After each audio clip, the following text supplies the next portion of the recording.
Hey ghouls, Terror Krueger, the sweetest psychopath you'll ever meet, and welcome back to my channel.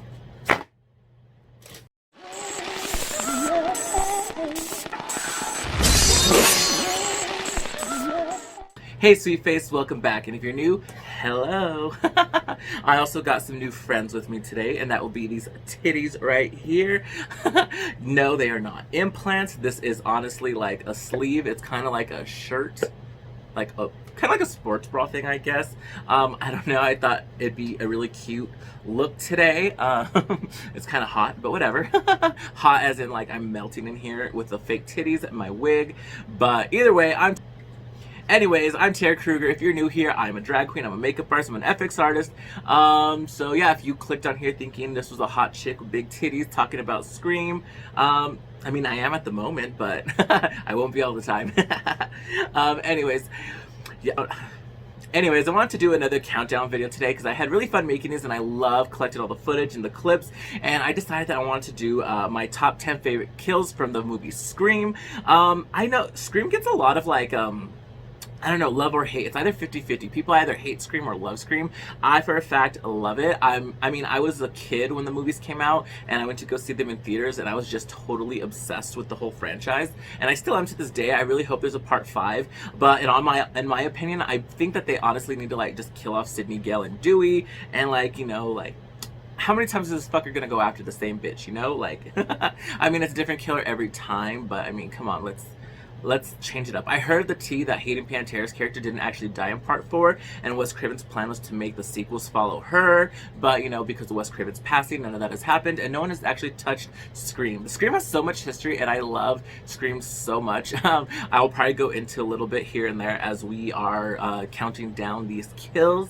So if you're interested in that, then stick around. We will be showing a lot of fun. What I noticed too about Scream is a lot of the kills, especially my favorite kills, are all like chase scenes, and that's what I love about horror movies too. It's like I love a beautiful woman being chased down by a killer and then finally offed at the end. But I love a good chase scene before he just, you know, like offs her. And before this seems like a sexist countdown, yes, I think like all the kills that I've chosen are women. I mean, there's like I think 1 or 2 guys in this kill count, but it actually has to go with like it's like a 2-for-1, because I don't really remember the guys dying that memorable or cool as the girls did in the movies. So yeah, like I'm not being sexist at all. The girls just had way better deaths, made way more memorable deaths, and I was always such a little faggot growing up that instead of like, you know, I guess like who was the relevant singer when I was growing up? Well, Britney Spears. Instead of pretending to be Britney Spears, I was totally pretending to be like Rose McGowan or Sarah Michelle Gellar running through my house pretending Ghostface was after me. I was that gay, yes. Anyways, let's get started. Number 10. 10. Yeah, that was 15, sorry. 10. So what it was is, I believe Marnie and I think Jenny is the other girl's name. I totally forgot. But you know, if you've seen Scream 4, like it has like 2 fake out openings, which I love those too. And I was really skeptical of putting this one on the counter or not, because like I said, this is an alternate death. Like I said, this is an alternate death scene. This one wasn't actually in the film, but I do actually like it better than what they actually went with, especially because, and like in the trailer you see that was originally cut, you actually see the police scene where they discover the bodies later, and the girls are hanging, and I really like that. But this is the alternate opening scene with Marnie, and like I said, I believe her name is Jen, grabbing snacks, and of course Ghostface pops out. She thinks they're playing a joke on her. Even when they start stabbing the other girl, she just thinks like they're still fucking with her because they had been doing that the whole time. Finally, she like walks up and realizes, I love how like brutal he's stabbing her too. Like you could tell he's angry. She finally realizes like, oh shit, this isn't a joke. This is real. I love that whole how he slashed her arm and the blood squirted on his face. I just thought that was so cute. And for Scream 4, honestly, there wasn't too many kills that were memorable, so that's why I had to add an alternate death scene, because then I would have been left with 9 kills and not 10. But honestly, I really like this opening better than the one we got. I don't know, I just thought it was much more effective, much more like real. I don't know, the one thing I kind of thought was dumb about this one, like in part 3, was the voice changer thing.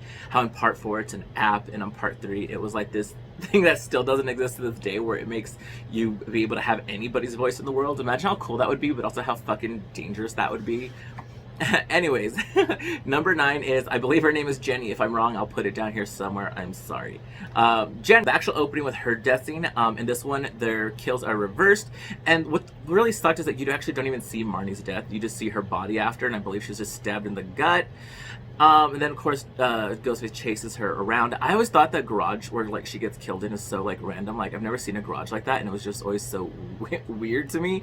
But what I really did appreciate about the opening of Scream 4 with this scene is kind of the little homage that they did to like Scream 1 with Rose McGowan's character Tatum Riley being killed in the garage, and they kind of went back with the original way that Rose McGowan is supposed to die, where the garage kind of goes down and crushes her. Still, this one like kind of, I guess, breaks her back, and then Ghostface just drags her back in and stabs her in the face. And the original script for part 1 was a little bit on this discount. On this, obviously that kill's going to be on this count, so we'll discuss that more when we get to that one. But I don't know, I thought it was pretty cute. Honestly, for Scream 4, none of the deaths were too memorable. I mean, honestly, every other like death scene in Scream 4 was like a gut stab. And I was kind of disappointed because Scream 1, 2, 3 had like cuter kills. Well, at least part 1 did. I remember Scream 1 was so vicious, like everyone was getting gutted and stuff. I thought that was so cool. And they kind of just like went away with it and just did little stabbings here and there. Anyways, number 8. Number 8 has to be Jenny McCarthy. This was one scene I like was obsessed with when this movie came out. Again, I was like in elementary school, if I'm not mistaken, when this one came out. And I just really, really like, I don't know, love Jenny McCarthy. I like how like she's kind of like just herself in this. Like kind of like it was a real Jenny McCarthy. I know, just messing around the office. She's supposed to go in for an interview or like a meeting with the director, and of course he's using that dumbass voice changer that makes it sound like anybody. She realizes, you know, it's not him. Ghostface attacks her at the studio, and I love the whole, she's grabbing like all these props to defend herself, and they're all fake. Until finally, I don't know if that axe that she grabs at the end is actually real or not, but I mean, it does no good because she punches her out and stabs her and kills her anyways. But that was also one of my favorite scenes from part 3 of Scream. And I was just so random to see Jenny McCarthy in there. Like, I am so old. I remember, I don't know if it was actually her show or just a show she hosted, and I'm not too sure what the show is about, if I can actually like really think back on it. I just remember there's like a giant heart, someone would sit in it, and there'd be like a line of people, and I guess there was like a love show. I don't remember. Does anyone remember that? I'll try to find clips of it. I don't remember what it was called. Anyways, number 7. Actually, number 7 has to be more on the list because this death just pissed me off. Well, there's actually 3 deaths in this one. It's when Neve Campbell, Sydney, is being transported with her friend Haley. They're going to be taken somewhere to be hidden because Ghostface is coming back because this is the sequel. He totally kills the 2 cops. I love the one that gets the pole through the head. That was really different for a Scream movie. Like, I just loved that death. The other one just gets his throat slashed, no big deal. But I remember how intense the scene was watching in theaters, where they're trapped in the police car and they're like trying to like make their way over his body. I mean, honestly, in that sense, if I was her, even like however old I was when this came out, I thought like, well, Ghostface had his knife on him. I would have found his knife and stabbed him in the throat and like demasked him while crawling over him. But of course they didn't do that. They run away. Neve Campbell decides she wants to run back to see who he is instead of pulling his mask off right then and then. But then somehow he's fucking managed to get out of the car and will run around the block and then kill Haley, which that always pissed me off because I liked her character a lot, and she died like, I feel like her death was just so like avoidable. Like, I mean, they could have pulled his mask off the minute they got out of the car. They could have not stopped. Either way, like, of course, I mean, it's a horror movie. They want a big body count. But I don't know. I remember being really mad when I was a kid watching that one because, like, I was like, she could have gotten away, and she didn't. But number 6 has to be, like, my favorite part of Scream 3, which is Parker Posey's character. I just love how spastic and crazy she is. Like, she really did it for me for Scream 3. Of course, they're in the Hollywood mansion at the end. The killer comes out, and they start finding out there's, like, these little secret passages through the mansion.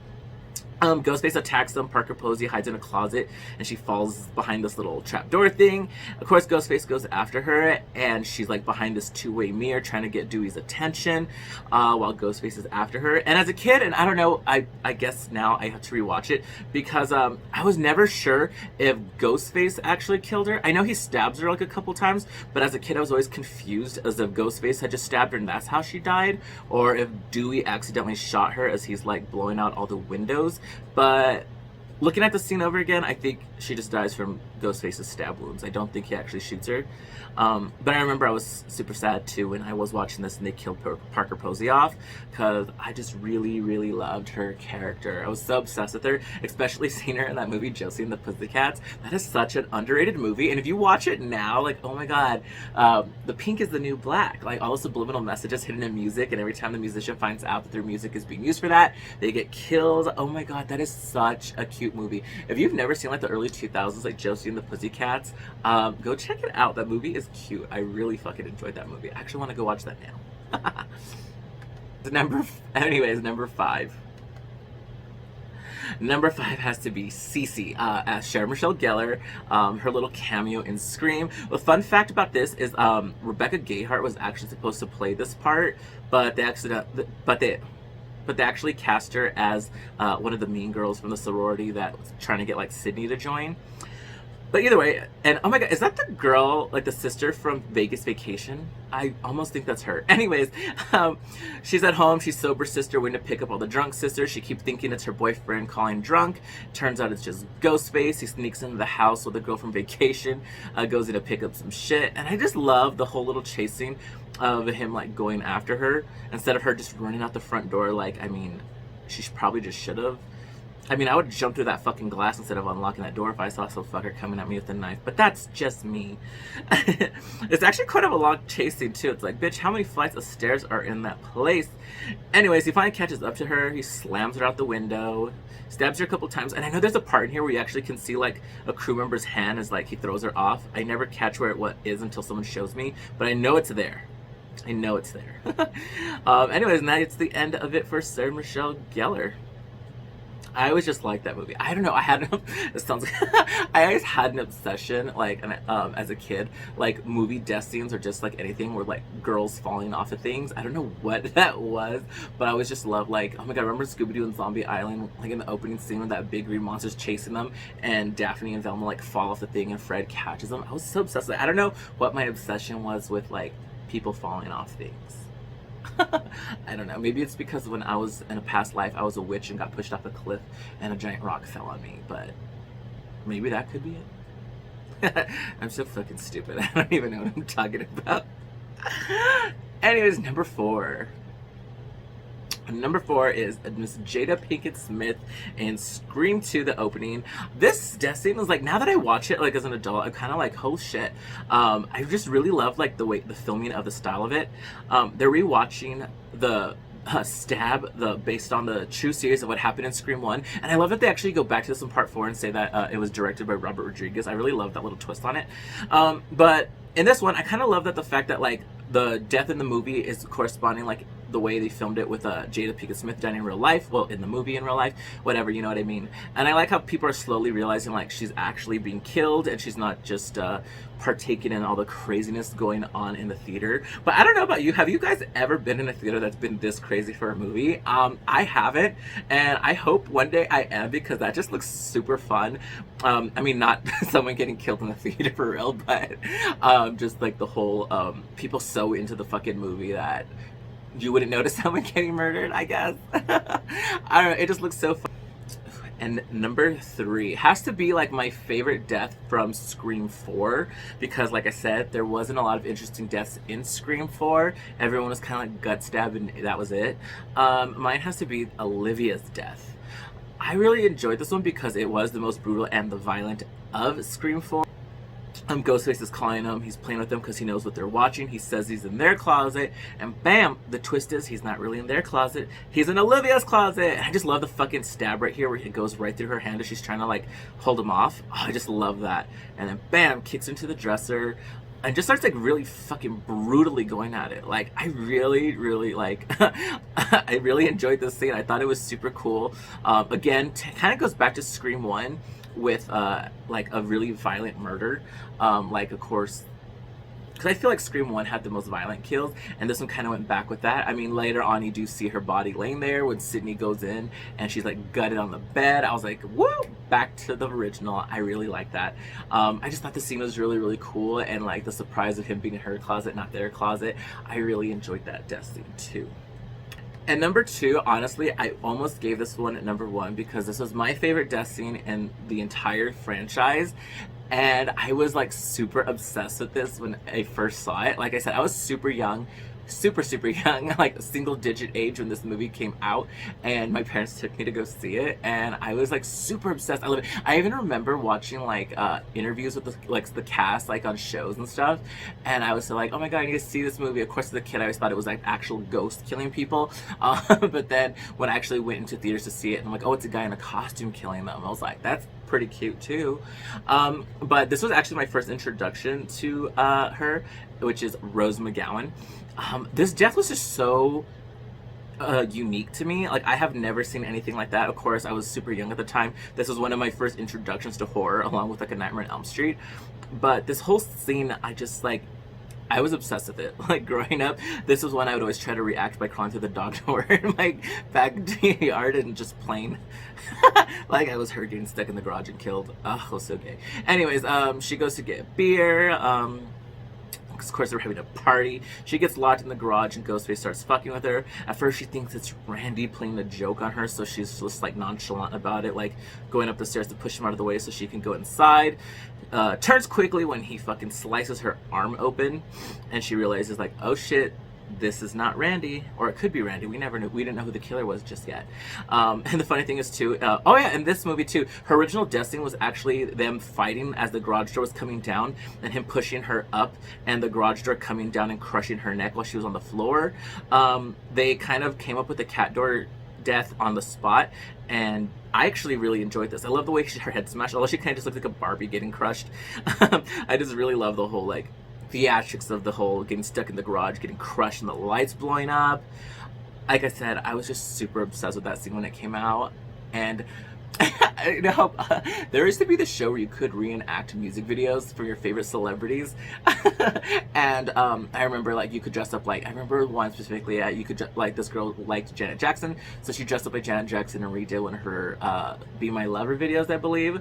I was always hoping like, oh, one day what if they make like a my favorite serial killer, my favorite horror movie death, and you could reenact your favorite horror movie death. Wouldn't that be so cool? I would still go on that show, and I would most likely pick this garage door death scene because it was my favorite, and I was super obsessed with it. I don't know why. I just really enjoyed watching Rose McGowan get crushed in the garage.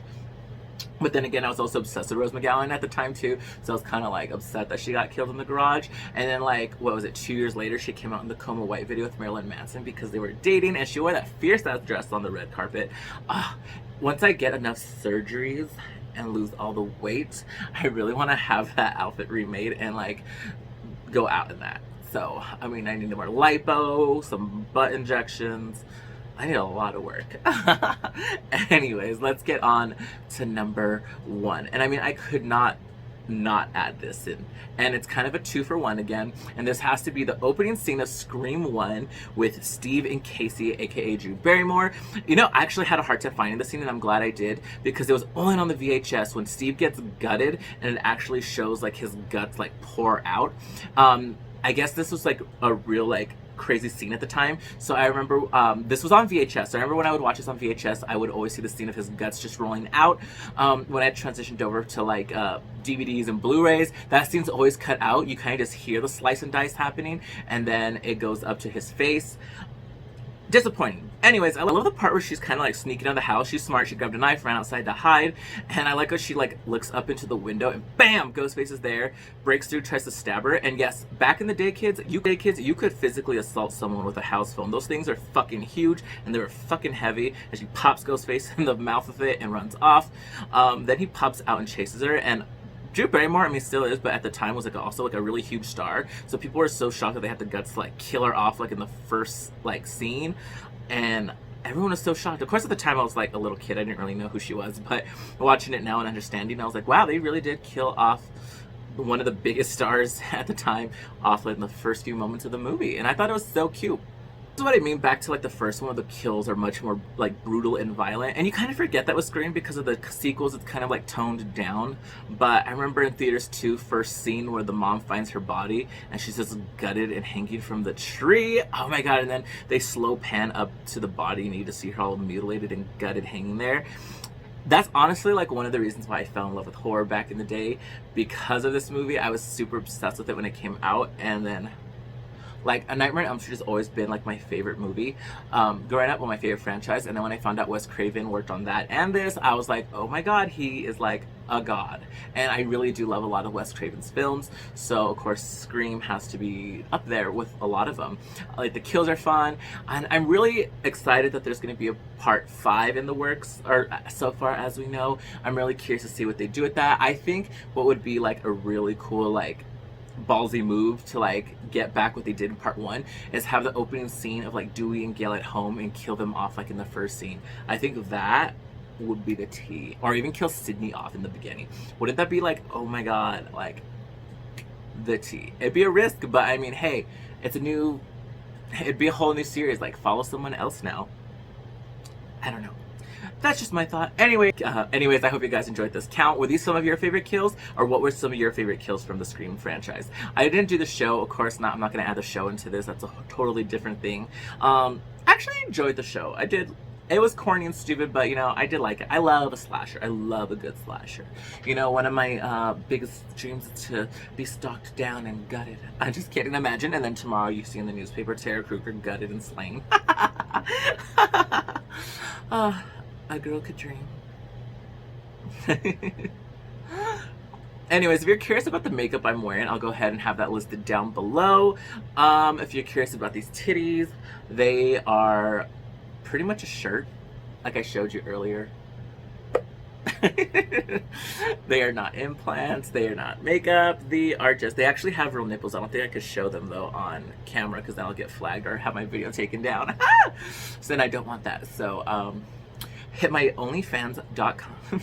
So hit me up on OnlyFans if you want. Imagine I make an OnlyFans account and just show like these fake ass titties. Oh! I make an OnlyFans account to show off these like plastic titties. Well, actually they're silicone. They're pretty good. Like if you could feel them, like if you could like reach the camera and like honk these titties, like, you know, they don't feel real, but they are really squishy. I was thinking of like cutting a hole around the nipple and sticking a lipstick in, so I could totally do a Suzanne from Night of the Demons. That's her right there. But I kind of don't want to ruin these titties because they're cute. Anyways, if you're new to this channel, welcome. Hello, my name's Tara. I'm a big airheaded 80s inspired idiot, and I would love for you to subscribe to this channel. You could follow me. But anyways, if you want to hang out with me between uploads, you can follow me on Instagram. That's terror_krueger. I'll leave it down in this link below. You can follow me anywhere. You can follow me in the streets, follow me in the mall, follow me to my house. No, I'm just kidding. Don't follow me home. I carry. I'll shoot you. But anyways, if you want to tip this stripper, my Cash App is down below. I would really appreciate it. But I would really appreciate it a lot more if you subscribe to this channel, share it with all your friends. Give me your feedback. What do you guys think? Did you like this countdown? Do you want me to do more of these? Do you want me to do more makeup related shit? Do you want me to do my makeup while I talk about horror movies and shit? Like, what do y'all want to see? I'm curious to know. I have some other videos coming out soon. I'm working on a collab with another close friend of mine I'm really excited about. So you guys keep an eye out for that, and that will be coming soon. But until the next time, I'll see you girls later.